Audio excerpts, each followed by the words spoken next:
Hello, and welcome to Overcome a Mental Health podcast. I'm your host, Travis White. This is a place for you to share your mental health stories. I'm very excited to introduce tonight's guest. I'm speaking with Sean McManus. Sean is a men's strength coach and founder of McManus Strength and Nutrition, a movement dedicated to helping Christian men reclaim their confidence, purpose, and leadership through faith, fitness, and discipline.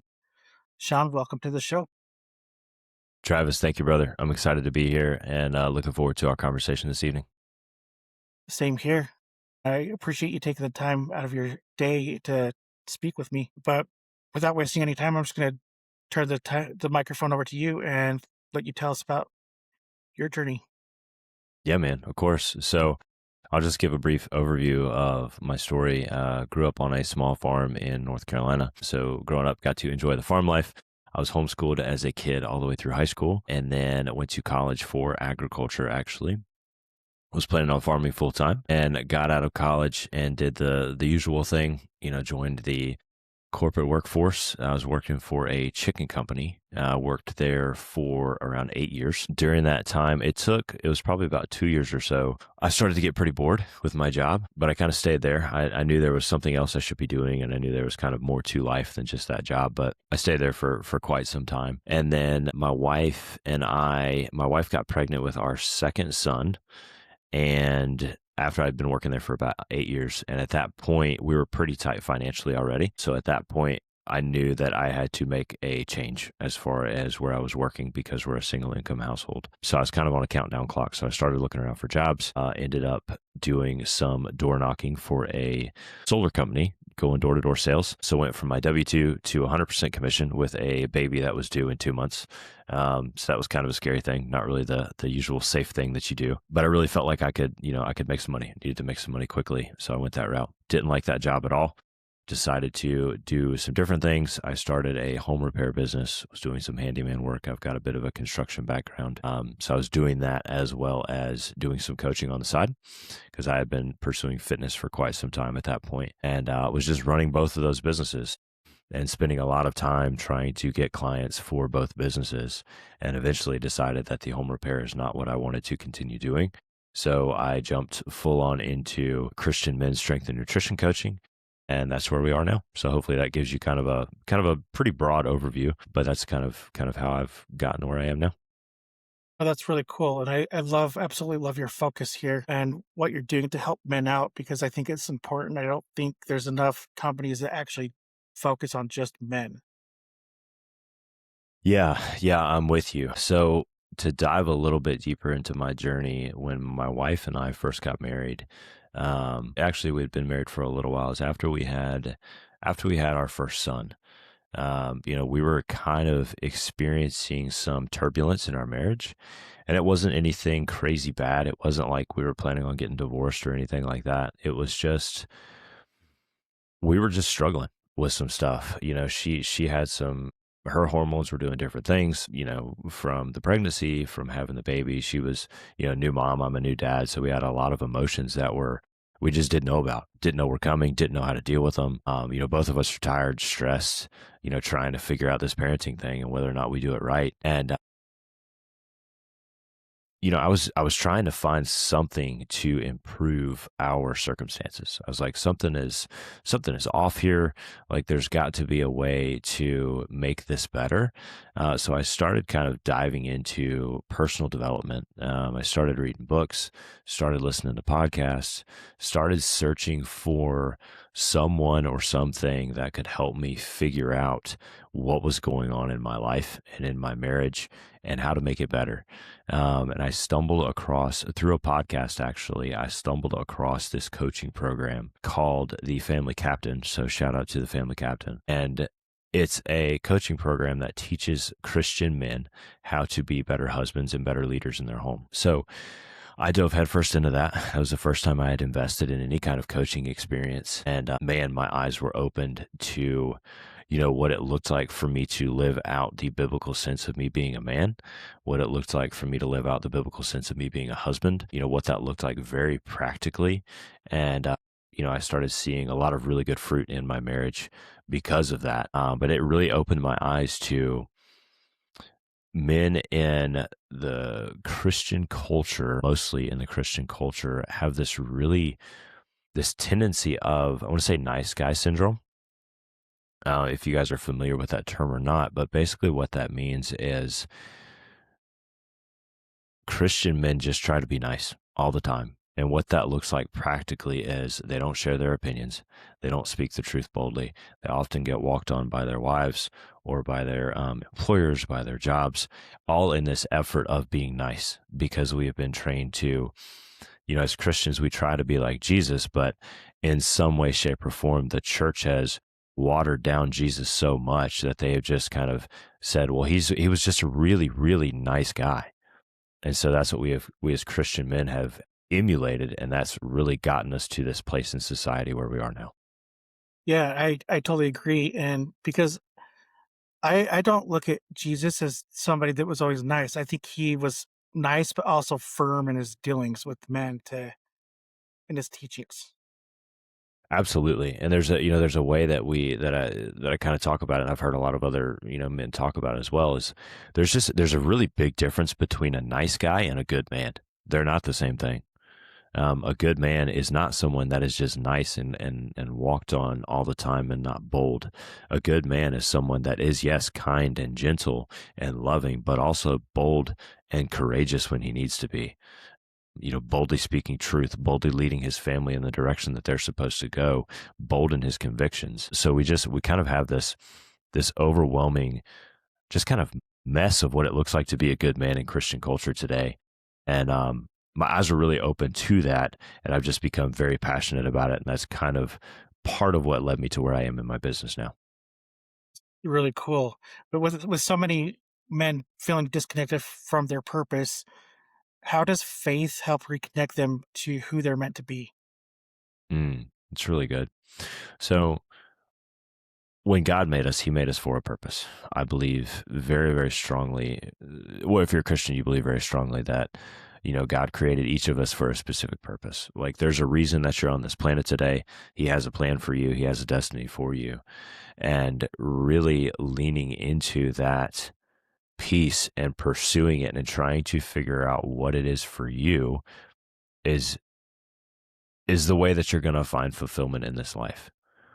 Because oftentimes, like, we go through this life and we kind of just coast in kind of the sense of like comfort and passivity and routine, and we don't really see everything that we could, or our life doesn't become everything that it could, because we're just stuck in this routine of comfort and passivity.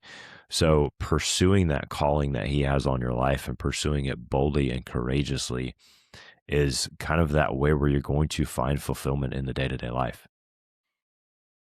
Sometimes I feel like the hard part is finding what you need to pursue because I totally believe that all of us are given special gifts or certain gifts that nobody else has.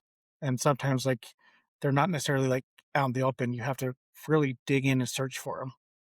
Absolutely. Yeah. And I think that speaks a lot to how important it is to be self aware, how important it is to kind of dig within yourself and to find those things that you're good at. And, even using resources like, like a Clifton Strength Finders test or anything like that, where it can help you kind of point you in the right direction of like, okay, these are things that I'm good at. Like these are things that I have strength in, and really just kind of looking at your life, looking at yourself, looking at how you do things and paying attention to yourself and learning what you're good at and learning what you're not good at so that you can pursue things in that direction, things that are more aligned with your strengths and, who you are as a man and how God created you. And that's kind of the start to that path of trying to figure out like, okay, what's my purpose? What am I good at? Because honestly, Travis, like if you would have told me even 3 or 4 years ago that I would be running a business coaching Christian men's strength and nutrition, no, like that didn't cross my mind. I would have no idea what you're talking about. But kind of through this process of trying different things out and like expanding my horizons, and like a lot of what happens is we get so stuck in thinking that, okay, well, I need to find my plan. I need to find my purpose. And if I don't know exactly what that looks like and what that process looks like, then I'm not going to pursue anything. When Yeah. No, go ahead. in Sorry, I didn't mean to. reality, like in reality, we just need to figure out what our next step is. Like it's kind of like throwing darts at a dartboard. Like, man, you got to try some stuff to figure out what you like and what you don't like. And you don't need to know the whole plan from the start. Like, you just need to figure out what your next step is in that right direction. Yeah. Yeah. Sorry, I got a little bit excited there just because, like, No, you're good. I didn't mean to cut you off, but I see exactly where you're headed because it's like, I feel like in society, we are taught to take this 9 to 5 job and just keep climbing up the ladder. And sometimes I feel like we get stuck in this mental state of just keep trying to climb up the ladder, see how high we can make it to the top, which makes it so we don't pursue anything else because it's what we're taught. Man, it's so true. And it's a lot of it really, I think, is fear. I mean, it's fear, and it's also just, we've been ingrained to like, that's the safe route. The safe route is to go to college. The safe route is to go get a job. Um, and and then furthermore, like you get to the point like where I am in life, Travis, maybe where you are, where we have a couple of kids and we're responsible for providing for a family. And then we get there and we're like, I can't do anything risky now. Like, there's no way that I can do something quote unquote risky. I have a family to feed. Like, I have to do this safe thing. I had a mentor one time tell me, and he was like, we think about the job, we think about the 9 to 5, we think about the W 2 as the safe option.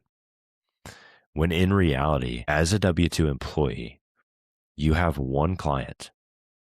Your client is your employer. If you do something that your client does not like and that client fires you, you have zero income because you Mm-hmm. only had one client. As an entrepreneur or as a business owner, you have multiple clients. So if one fires you, it's like, okay, like the boat isn't sinking yet. We're okay.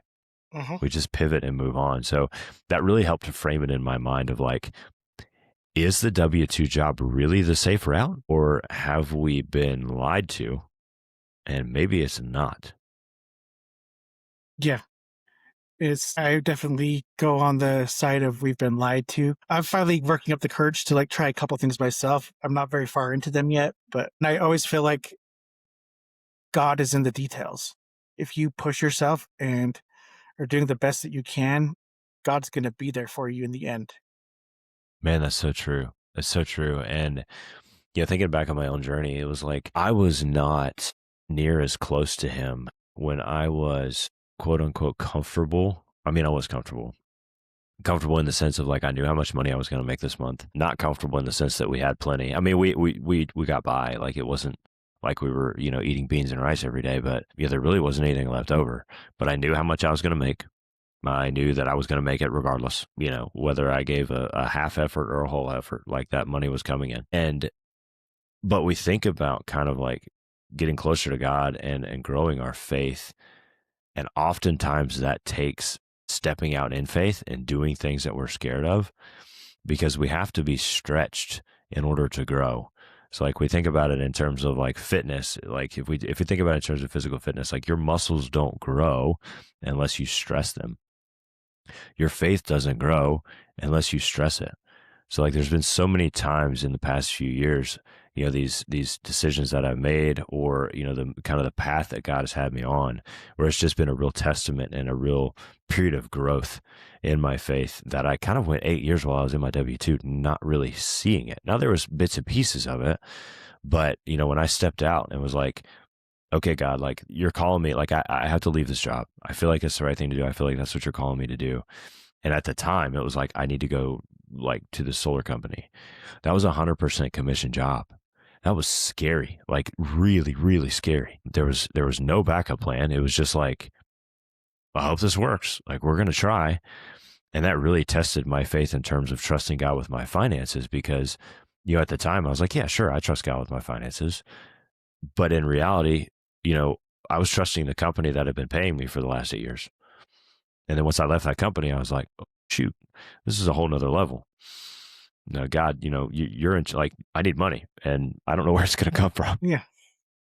And that especially gets scary as you're like having kids and having to provide. I've been laid off from tech companies. I've been in like web development and project management for most of my career.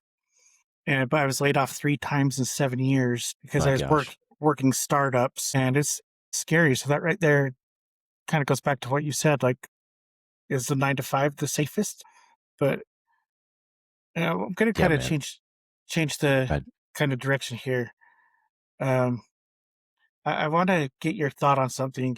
In your view, what are some misconceptions about masculinity within the Christian community? Definitely what we talked about earlier, that being a masculine man or being a man in general just means that you're nice, you keep your opinions to yourself, and you serve everyone around you without any kind of expectations. And I want to expand on that a little bit. We are called as Christians to serve, but what we have done as men is think that it's our job to serve to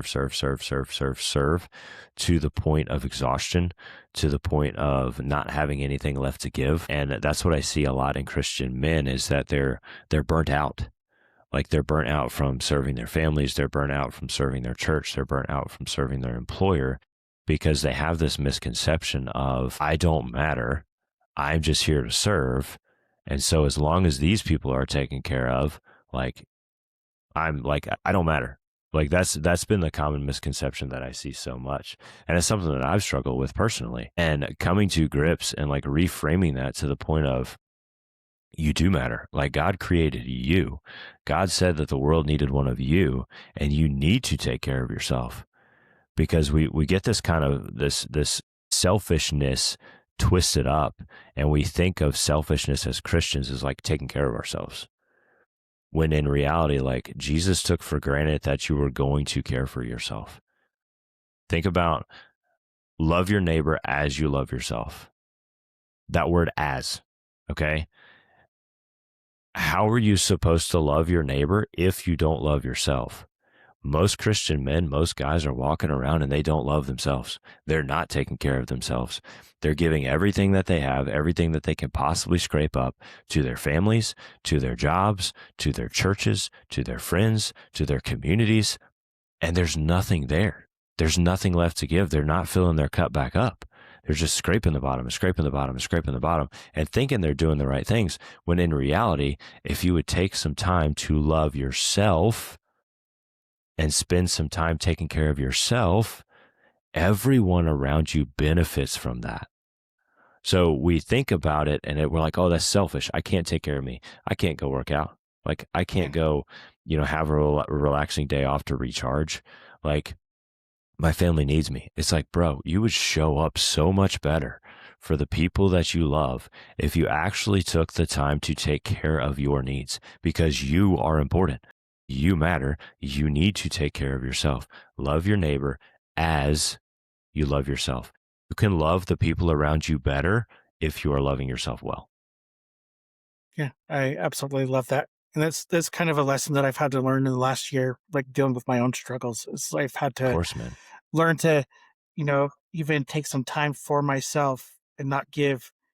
Not that I'm not giving so much to everybody else still, but I've had to, you know, find some hobbies and take some time to like learn to do things that I really love because I was starting to miss that in life. And Man, it's so true, because and like, we are supposed to serve. We're yeah, supposed to serve those around us, like, and as men, like, we serve by leading those around us, by leading our families, by leading our households, by leading our communities and our churches. But man, you can't give for, like, it's the phrase of like pouring from an empty cup. You can't pour from an empty cup. And if your cup is empty, you're not giving the people around you your best. You're not giving them what you could be giving them, because you're not taking care of you. You're not filling your cup back up. exactly. So in these moments where men feel overwhelmed by maybe years of poor habits or shame, what can they do to start small to take these steps to get back on track or get back in line? Mm. Whew, there's so many directions we can go with this. The first thing I would say is look in the mirror and like tell yourself you love yourself. And that sounds kind of woo woo. That sounds kind of like, ugh, I'm not doing that. But honestly, like, look at yourself, man. Like, when's the last time you looked at you and said, dude, I'm proud of you? Like, it's probably been a minute for most guys. Like, if I'm like thinking back on my own experience, that was really hard for me to do not that long ago. And so that would be a place to start. Another place, like if that sounds too, like if you're like, man, I'm just not there, like I get it, I understand. But a really good, a really easy place to start, and this is why I'm in the business that I'm in, is taking care of your body physically. You know, an excellent like first step for that, like practically speaking, would be drinking enough water. Drinking enough water every day. Like that's an easy thing that you can pick up right now, tomorrow, and you can start tracking like, okay, I'm going to drink 64 ounces of water today because your body is probably dehydrated. The majority of people walk around dehydrated. We've got brain fog, they've got headaches, they're exhausted, and there's a lot of other factors that play into that, but hydration is one that we need to handle first. So, you know, if a guy's like, I don't know what to do, start taking care of your physical body. Start with hydration. Start with drinking enough water every day. Get that dialed in, make that a habit. And then we can start looking at nutrition, or then we can start looking at working out. But the easiest thing to do to start taking care of yourself is to take care of your physical body, because you can start to see the wins. You can see the wins, you can feel the wins, and it's simple. You know, something simple that you can start doing literally right now. You don't have to ask anyone's permission. You don't have to have a ton of money to invest in it, but you can start taking care of yourself right now and start to see the effects of that. And once you start to take care of your physical body, that just kind of overflows into your mental capacity, into your emotional capacity. All of those things get better when you start taking care of your physical body. Love it. And you mentioned nutrition there. What role does nutrition play in rebuilding confidence and self respect? Oh man, it's huge. So talking about it in a form of self-respect, think about a car. You fill your car up with gas. You don't pour garbage into your gas tank because your car is not going to run. So now we think about our bodies. Think about your body as a car. You are filling it full of junk, filling it full of garbage. It is not going to run well. It's not going to operate efficiently. It's not going to run well physically. It's not going to run well mentally. And it's not going to run well emotionally. Like what you eat, what you intake, the things that you put into your body affect all of that stuff. It doesn't just affect how you look, it affects how you feel. It literally affects how you think. Like your gut is your second brain.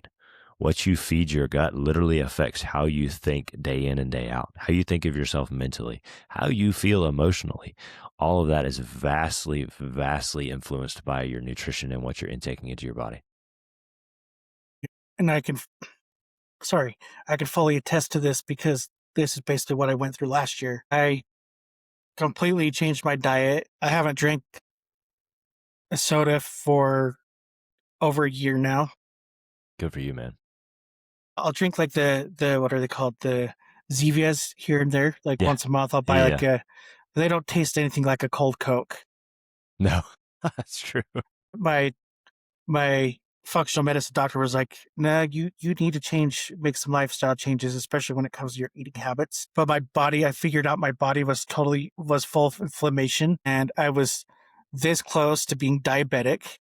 Mm, of And just by basically getting rid of, I usually use like an 80-20 rule. I still eat candy and stuff, but we don't really keep it in the house. We use course. a substitute like sugar, cook with different flour, eat mostly gluten free within the house. But it basically just, I dropped like, I'm going to toot my own horn here. I dropped like 40 pounds in like Let's go, man. That's amazing. in the matter of like 3 months, but it's been a life changer. And I can tell you that it did boost my confidence in myself. Absolutely, man. How about your mental clarity and like how you think about yourself day in and day out? It's done I still struggle with, like, anxiety and depression, but it has done a Of lot course. on that front too. I mean, it's helped out quite a bit, but I still have had to have, like, therapy to help me, like, figure out, okay, well, when this negative thought is in my mind, how do I push it away? When I've Yeah, gone of through a course. dark time, like, what do I do? But it's before, if you would have asked me, like, "Okay, well, is your mental health related to your gut health and nutrition?" I would have said, "No way." But now it's like, Right. no, it totally is. Absolutely is. Yeah. 100%. That's good, man. Good for you. So I love everything that you're saying. And what are some of the most common mindset struggles that you see in the men you coach? So Probably the biggest one is, well, there's two. The biggest one is, what we talked about before. It's like, I don't deserve to do this. And that kind of ties into the second one. And the second one is, I don't have time to do this. I've got so much going on with my family, so much going on with my business or, my employer or my church or whatever that I don't have time to take care of me. So the biggest mindset shift that we have to do starts with, what we were talking about earlier, reminding guys that regardless of their family, regardless of their job or what they do for a living or their business or their church, that they matter. They matter as an individual. They matter as a man. They matter as an image bearer and a son of God. Just alone, stand alone by themselves, they matter, regardless of anything else. So convincing them or reframing their mindset around that. And then also reframing that mindset of like, hey, bro, this is going to help you show up better for your family. Like 100%, no questions asked.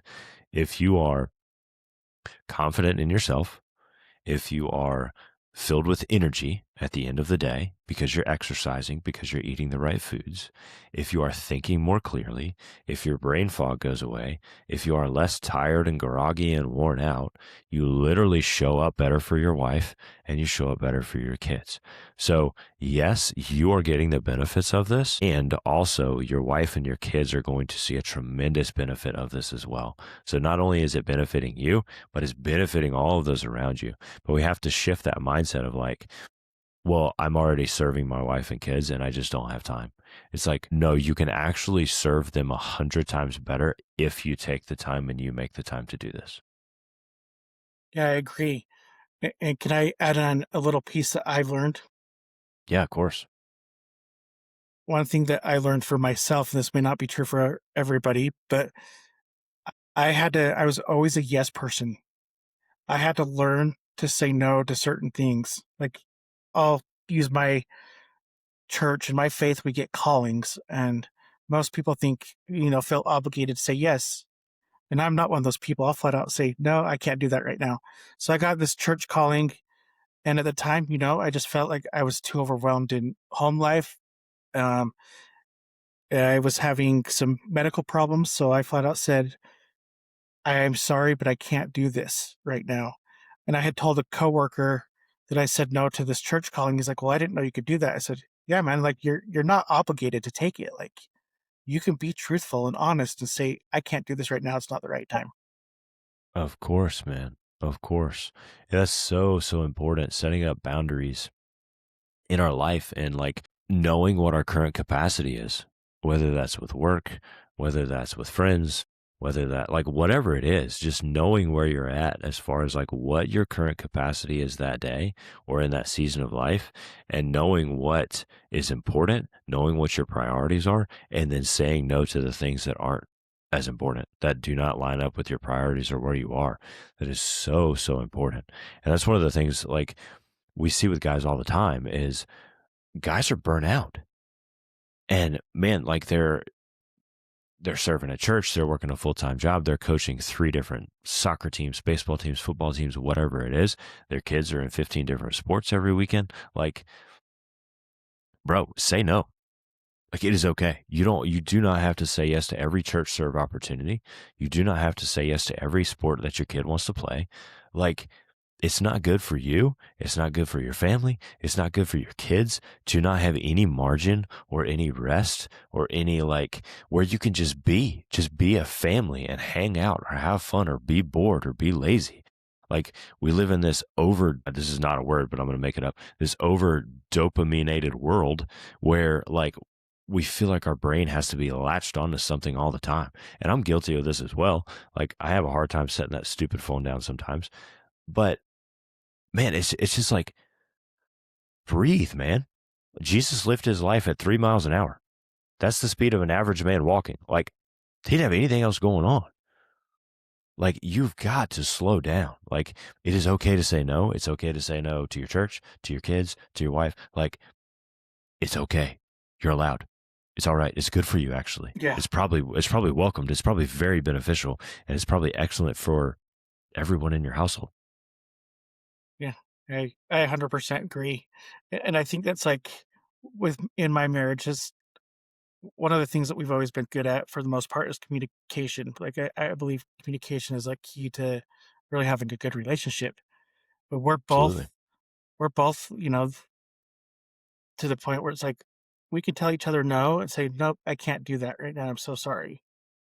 And just move on. Like, okay, well, if you get the chance, can you, please do that? It's like, yep, just not this moment. That's okay. Of It's course. fine. Of We can course. move on. It's okay. Yeah, 100%. There's nothing wrong with that. Nothing wrong with that at all. And I agree.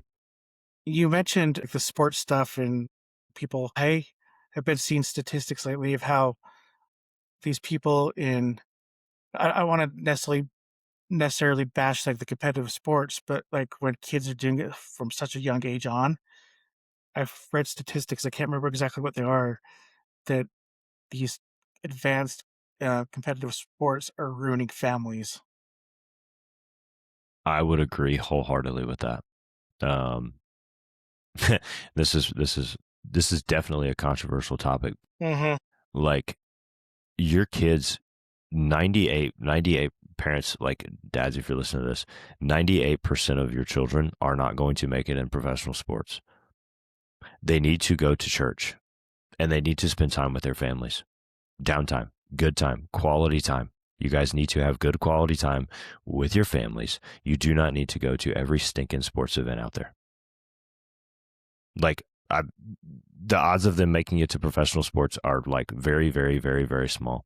Sorry to burst your dreams. Like, sorry to pop the bubble, but it's probably not going to happen. But I can tell you what is 100% going to happen. They need Jesus and they need to see you model Jesus in their life, and they need to have good quality time with their parents because you only get 18 years with them and then they're off to the races of life. Yeah, and it's like I feel like so. My wife and I talked about the sports thing. We're like, well, we're not. They can play sports, but we're not going to let it take up every single weekend because we're not those type of people. Of course. But I look at all the time that it takes up, and it's like, this is time that you can teach your kids how to build confidence, teach them more about how faith is important, and just about health and like important things that they need to know in general. Man, that's so true. And it's like, I have no problem with sports whatsoever. I think sports are very good. I think sports Yeah, have their place. I think kids need to play them. They just don't need to play them every stinking weekend and every night of the flipping week. I'm right there with you. Another question, getting back on the topic of, men and kind of the burnout type of stuff. Why do you think so many men see being vulnerable as a weakness? It's an excellent question. I think we have been taught by society, by whatever influences we had in our lives growing up, that men weren't supposed to feel their emotions, that we're supposed to just push them down and be strong and be tough and call it good. And there certainly, as a man, there certainly is a time to be strong. It is your job to be strong. It is your job to be the leader of your home and the leader of your household and the leader of your community. And also, God gave you emotions and you need to process them. And I think it's so important to have godly men around you that you can process them with. I'm very blessed to have several godly brothers in my life that I really look up to, that I can call when I'm having a hard day, and I can just, hey bro, like today sucks. Like my mentality is horrible. I'm just having a hard time staying on track, staying focused, wondering why in the heck I'm still doing this, like, and processing that, and like I'm just having a hard time, and being able to talk through that with them, or hey bro, I messed up, I made a mistake, confessing a sin to another brother, like that'll set you free. And him saying, okay, man, like, did you take that to the Lord? Well, yeah. Okay, good. Did you, repent? Maybe it was against my wife. I sinned against my wife. Did you repent to your wife? Well, no. Okay, well, you need to do that. Okay, cool. So it's not only men that you can process your emotions with and, just be honest. Like, there's a good friend of mine coined this phrase, so I can't take credit for it. But I think men are scared of the word vulnerable because I think like it just sounds like, ugh, I just don't like the word. But a friend of mine coined this phrase, courageous transparency.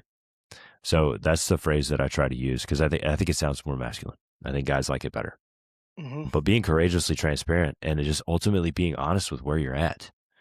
Like we've gotten to this place in society, especially as men, where we just don't have these real honest conversations. Like we have these like just surface level, excuse my language, bullshit conversations about just random stuff that is going on in life that just is of no importance, when in reality, like, we're dying inside. Our marriage is crumbling. We hate our job. Like, our kid is having a hard time and we don't know what to do about it. But instead, we're talking about the golf game we played last weekend.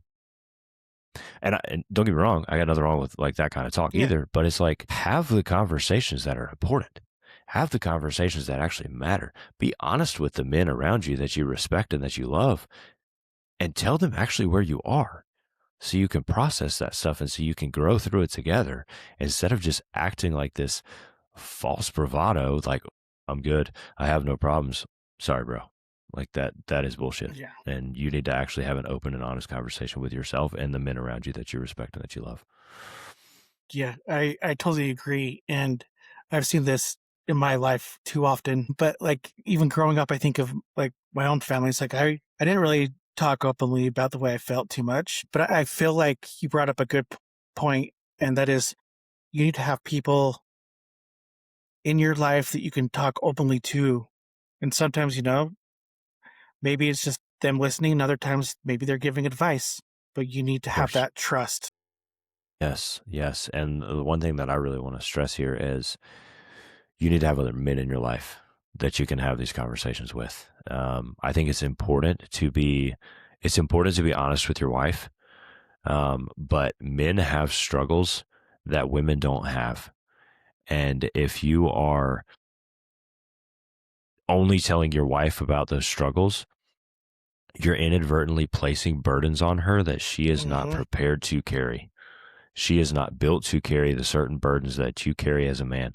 And you need to have those conversations with other men that will hold you accountable, other men that will call you up, other men that will actually be there for you. So I do want to add that little caveat, because I think a lot of times we think that, when we think about the word vulnerability or honesty, we think that we just have to spill our guts to our wives about everything that we're feeling. And man, there's some stuff that's going through your mind and your body that you are meant to handle and you are meant to carry as a man. And she was not meant to carry that burden. Mm-hmm. And you need to have that conversation with another dude, because he was also meant to carry that burden and he can help you through it. Yes, for sure. I love that you added that, because I think that's important to point out. Because I think of one friend in particular that I'll tell him stuff, and it's not that necessarily that I won't tell my wife or won't talk to you about it with my wife, but it's like, I'm having a bad day. I'm struggling with this, but it's like I know that he's gonna talk to me in a different way that my wife won't. Of course, because he understands. Exactly. It makes me think of a scenario. Say you lose your job, say you get laid off, and like it scares you to death and you lose your mind. Like you're just like, I don't know what to do. I don't know what's going to happen. Like I'm scared to death. I don't, we don't have any money in the bank, blah, blah, blah, blah. Like you're spiraling, you're freaking out. Um, Imagine two scenarios. Imagine one, you call your wife and you freak out with your wife and you're like, baby, I don't know what we're going to do. We're going to blah, blah, blah, blah. Like, what is that going to do to her? It's going to stress Could her out. stress her out, completely bring her down. Yeah, just anxious stress. Like, and now she's trying to figure out, she's trying to shoulder the burden now of leadership, because she's like, well, my husband's losing it. Like, I've got to figure this out now because he just dumped all of this on me. Okay, now we're going to do another scenario where you still lose it. Like, it's okay. You're human. You're allowed to do that. But you call a brother. You're like, hey, bro, I don't know what the heck I'm going to do. Like, and you lose it with him. And he's like, bro, I hear you. I'm so sorry this happened. What are we going to do about it? And now you can have this conversation with another man about, and you can game plan about what you're going to do, but you can still get everything out that you needed to get out. That's the thing. Like, you can still lose your mind. Like, you're human. You're allowed to do that sometimes. Like, you can still process through all of that stuff.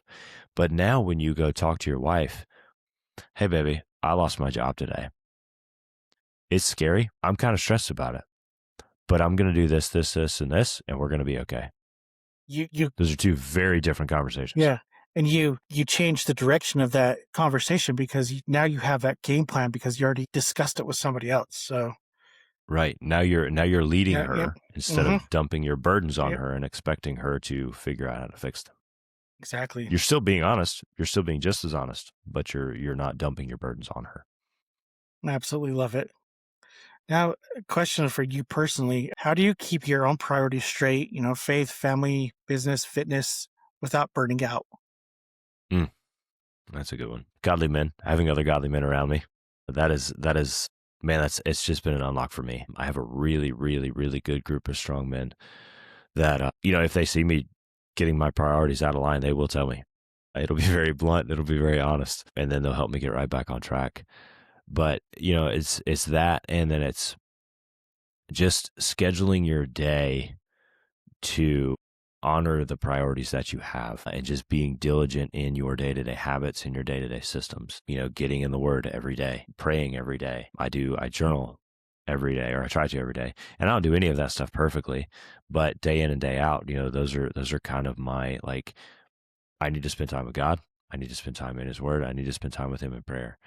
I need to spend time with my wife. I need to spend time with my kids. I need to spend time with my business.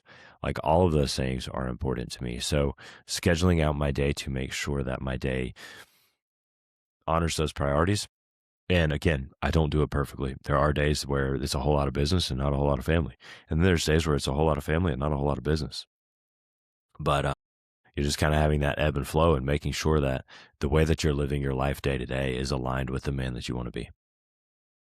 And I love that I want to point this out. I love that you said that, there's days it's a whole lot of business and not a whole lot of family, and days where it's a whole lot of family, not a lot of business. I love how you're balancing out that work life schedule that you need to do, like the way that you have to do it. Because I feel like too many times when you're in a 9 to 5 job, like they say, oh, we have a great work life balance. But do you really? Like, I get into some companies and they say that, and it's like, no, a great work life balance wouldn't be me. It'd be me just like saying, you know what, I got to take 2 hours today without putting any time, you know, on the clock or taking away any time from my week or whatever. Pay time off, I should say. Yeah, I feel like that's important to stress there because I don't feel like most companies really have that. I agree. I agree wholeheartedly. And I think there's another misconception there too, that everything has to be split equally perfect. I don't think that's the case at all. And I'm kind of learning that as I go, because I'm still, a fairly new business owner. And it's just kind of learning that, there are some days where I just have to work. Like, there is work to be done Yeah. and I have a lot of it, and I just have to sit in my office and do the work. And that's okay. And then there are other days that I don't have as much work to do and I can spend extra time with my kids and I can spend extra time with my wife. Like, this past Monday, I had a call get canceled. I was supposed to have a call Monday morning, and it got canceled. And my wife and I were able to go on an impromptu date. Like, Nice. that's so cool. Like, I didn't know that was going to happen, but we were able to kind of take advantage of that time.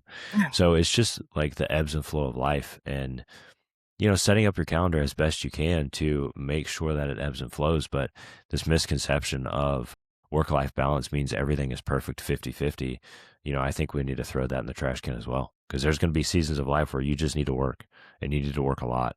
And then there's seasons of life where you get to spend a lot of time with your family. Hmm. So I think it's just important that we recognize those seasons, and it's important that, we make sure that we have our priorities in the right order. Very, very true. How can conversations like this one help shift the narrative around men's mental health? So good. I think guys just being honest with themselves, being honest with where they are, being honest with why they do the things that they do, being honest with conversations that you have with the men around you that you respect, that you love, the courageousness it takes to be courageously transparent. Like, guys, nobody is benefiting from you bottling up all of your emotions inside and just holding them there. Like, literally no one, not you, not your family, not anyone is benefiting from that. So it's just that misconception of, like, I'm a man, I have to keep all this to myself. No, you don't, bro. Like, you are not meant to go through this life and carry these burdens alone. So find some guys, like, find a brother for one, two, three, it doesn't matter, but find someone that you can talk to, find someone that you can confide in, and stop thinking that you have to fight these battles alone. Like the lone wolf agenda, it doesn't work. It never has. It never will. It just doesn't work. Yeah, it's very true. And it took me a long time to realize, like, you know, it, I've struggled. I've mentioned that I've had medical problems. With those medical problems, mental health problems found their way in. But it took me a long time to admit that I had mental health problems and that I needed to learn how to be vulnerable. But once I did, and I've been more open about it, it's like a rock off my shoulders, like a huge Mm, burden released. so true. There was a time, Travis, and this was pretty soon after I left my W-2. I left my W-2 in September. We had our second son in November. And this started happening probably December, January after that. But I went through a period, probably a 3-month period of time where I'm just gonna say I was depressed. It was never diagnosed or anything like that, but I just did not like life in any way, shape, or form. I had left my job. I didn't know anything other than going to work for someone telling me what time I needed to be there, what I was supposed to do, how much money I was going to make. And I was entering into this season of I didn't know what the heck I was supposed to be doing. I wasn't doing the solar stuff anymore. I knew that I had to do something to make money for my family. I didn't know if that was supposed to be a job. I didn't know if that was supposed to be a business. I didn't know what it was supposed to be. I had just drained my 401k because we needed money to survive. So, I felt like a literal failure for draining my retirement money. I was, 29 years old, but it's like, I was taught that you need to save for retirement. That's the thing you're supposed to do. So here I am not working, feeling like an absolute failure because I'm not working, because work has, just been a big part of my identity for a very long time. And work is good and men should work. But dude, there were so many feelings and I just didn't know what to do. And I didn't know how to handle it. And, we had a newborn, so I wasn't getting any sleep. So that really wasn't helpful. But if I didn't have guys to talk to during that time, I don't know what I would have done, man. Like it was just really hard and I just didn't know what to do. And thankfully I had men that I could call and it was the same conversation over and over Yeah. and over again. Same thing. It was like, bro, this is how I'm feeling. This is how I'm feeling the next day. This is how I'm feeling the next day. This is how I'm feeling the next day. And just constant grace from them. Um, just powerful, powerful stuff. But man, it's do not try to go through it alone. Nobody benefits and no one that cares about you wants you to go through it alone.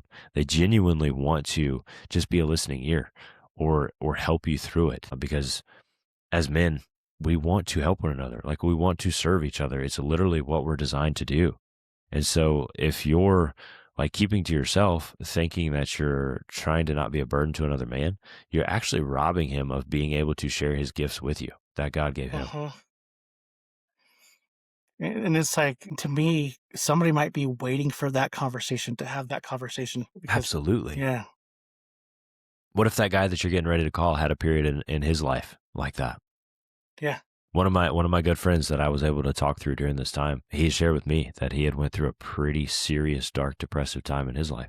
I had no idea about that or about that he did that he went through that.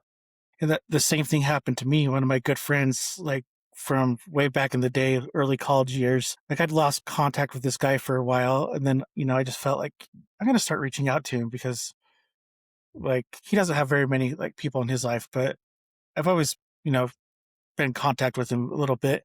But I found out that he had some very like depressive, suicidal moments, and almost died. And I was like, dude, like, why why did I not know this before? Like, I would have been there for you.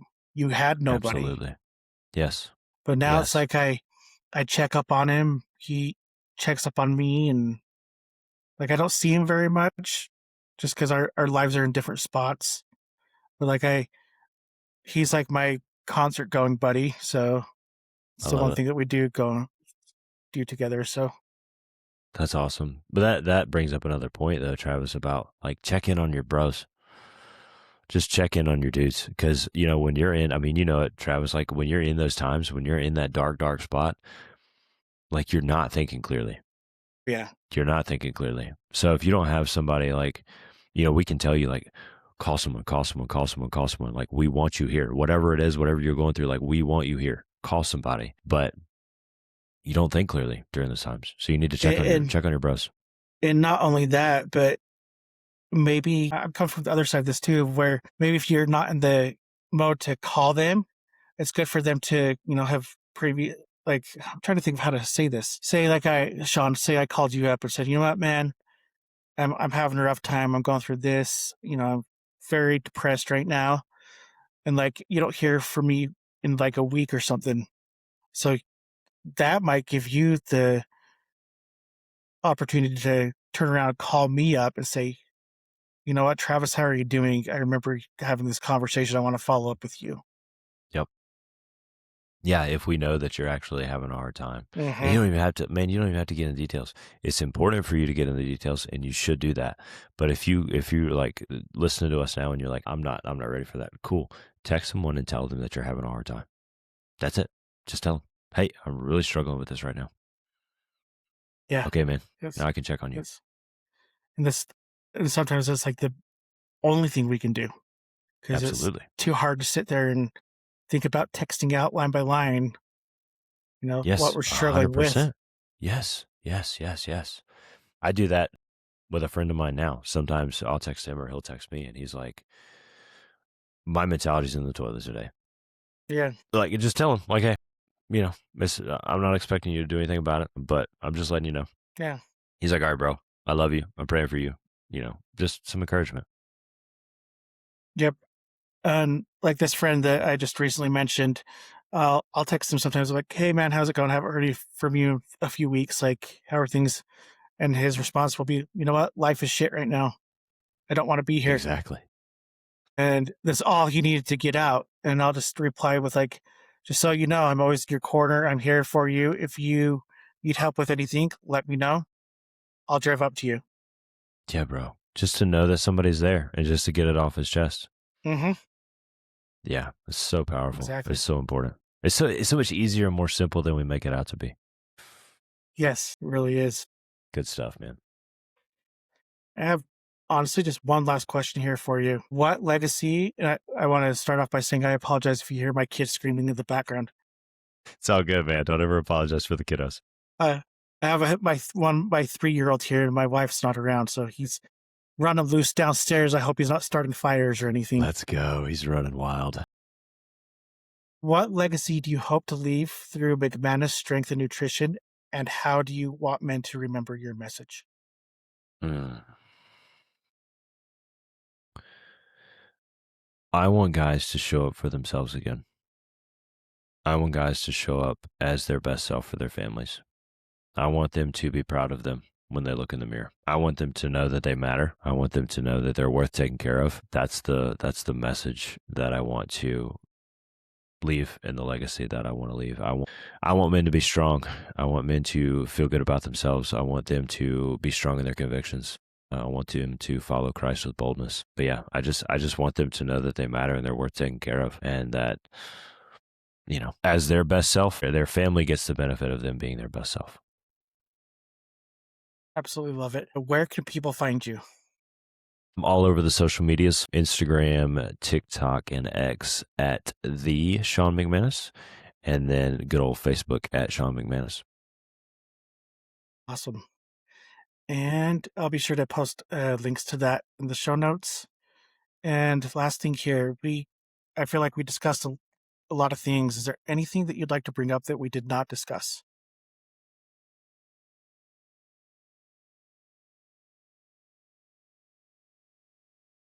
I think we covered it pretty well. I would say if there's one thing I could bring up, it would just be to just start taking care of yourself. Like, you deserve that. You're worth that. Whatever that looks like for you. Maybe it's nutrition, maybe it's exercise, maybe it's taking a nap and going to bed earlier. Like, whatever that looks like, show up for you, and in turn you will show up better for those around you. Very well said. Well, Sean, thank you so much for spending an hour with me. It's been a pleasure. I really admire what you're doing and how you're on this mission to help out men and their struggles. I think it's great. Travis, thank you, man. I'm glad that we were able to have this conversation, and I appreciate you having me on. The pleasure's all mine, and same to you. Thanks again for listening. The best thing you can do for us is to share this podcast. You can find us on all major podcast platforms, Spotify, Apple, you name it, it's there. Thanks again. Until next time.